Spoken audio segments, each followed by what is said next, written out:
Hey there, this is Ash Shukla, and I want to say good morning to you. And if you like this video, go here at the bottom, like, comment, share, and subscribe, to this video. So, my friends, today I'm going to be talking to you about Kundalini Awakening. Is it possible? Many people talk about Kundalini all the time, and I thought I'd pick up this subject. It's a little different than what I normally cover. So I figured, I covered this topic because this subject came up, with me, where somebody was mentioning something, and they asked me the question about Kundalini. And, so before I get into anything, the first thing I have to tell you that, I want to thank you for following me and liking and commenting and subscribing to my channels, because it's many every day coming up with a topic. It's not the easiest thing in the world, but it is definitely well worth it. So I want to thank you from bottom of my heart, for coming and liking and subscribing. So I wanted to talk to you about this subject, Kundalini. So let's talk about that. Kundalini energy, it's an energy where, it's like chakras is a wheel, right? But Kundalini is as simple as your breath, right? It's as simple as your breath, and is controlled. When you awaken your Kundalini energy, each of your chakras, yes, it is possible to awaken Kundalini. I know somebody that, one of the yogis have been talking about Kundalini awakening, and there was a significant study done where they asked him to, when you look at your mind, your brain waves, right? When you take a look at your brain waves, what happens is, typically speaking, us as human beings, we are like all over the place, okay? So, but when your Kundalini is awake, because you have six chakras in your body and seventh is outside of your body, so like it's hard to reach that state, right? Because the final stage where you go from six chakra to seven chakra is like you have to make a jump.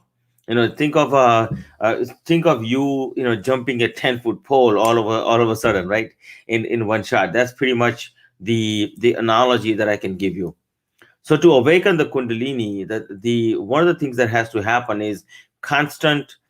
Think of like a boiling milk, right? You put it on a gas, and when you put it on a gas stove, what do? You leave it at a certain temperature. So you leave it, slow or fast or whatever that may be. So for your Kundalini energy to be awakened, you have to have the stove turned on and leave it on, right? Because it's like eventually the milk will boil. So it's the same thing with your internal energies, is that, eventually they will all awaken and move into the next step. Okay. Now the question you want to answer is that, first and foremost, do you really want to awaken Kundalini? Because when you awaken Kundalini, you are in a different state, different zone of your life, right? I mean, it's a, to awaken Kundalini, it takes a constant amount of the heat that's necessary for you to awaken your Kundalini. So the question is, are you ready for that? Because if you're not ready for something, like for instance, if somebody asked you and you have never lifted weights before, and all of a sudden they say, well, lift this 500-pound weight, it's going to be almost next to impossible for you to fathom that fact. So that being said, when you're looking at Kundalini and when you're looking at awakening it, yes, you can do it. Like this particular person that I'm referring to, he's yogi and he was able to do that. And what they did a scientific experiment on him, where what happens with Kundalini when it's awakened, your mind becomes still and you become absolutely still and completely focused. So scientists went and put machines on his brain, and they first when they saw the brain waves, unlike our brain waves where they're all over the place, his brain waves, he was completely focused right here, right in his forehead was completely like lit up, right? So then they asked him to move that energy, in the different places, and he was able to do that. And ultimately, they asked him to awaken the entire forehead, I mean entire part of his brain, and he was able to do that, both side of his brain, right? Because they said forehead first, then one side of the brain, then the second side of the brain, and then eventually they said, uh, can you light up both brains? And he was able to do that. So we just, it is possible. But when you are in that state of Kundalini, ultimately you are in a blissful mode. The question you have to answer is, are you ready for that? See, just like this, in business, many, you'll see many business owners, like people who are all big company founders, right? Like you take a look at like when Microsoft was found, if you ask Bill Gates, he will tell you that when he found that when he found Microsoft, I mean, he was sleeping in his office, like really he was getting to the blissful state in his business, right? He was looking to get there. Same thing, when you take a look at Apple, right? Or when you take a look at any other innovation that has been done, is complete madness.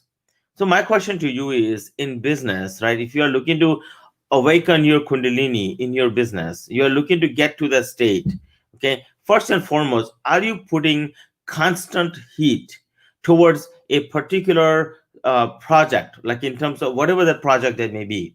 Like if you are putting constant heat. So what I see in people, in individuals and in business, it doesn't matter how you look at this, it's constant exits being taken, right? So if the pressure, if the overall is concerned, when you're not having a constant heat, like for instance prospecting, right?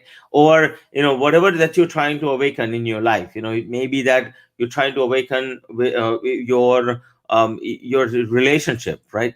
Whatever that may be, if you're not putting constant heat on it, it's going to be difficult for you to get to the next stage. So my friends, yes, it is possible for you to awaken your Kundalini. Yes, it is possible that to for you to reach the blissful state. The question you have to answer is, are you ready to get that done?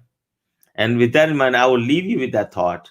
And I would love for you to go here at the bottom and make a comment, ask a question, make sure you like, share, and ultimately subscribe, to my channel, and perhaps even follow me, right? In different channels. I would love to have you there, because as I talk about this subject matter of Kundalini, it is an interesting subject. And somebody asked me a question, so I thought I'd cover that today. And I want to thank you so much for being here. And you can apply this Kundalini in your business and in your life as well. So, my prayer to you, you and your family, that may your family prosper and may you receive whatever wish that you have in your life. So, thank you so much for being here today. I look forward to definitely seeing you on the other side. Namaste and thank you.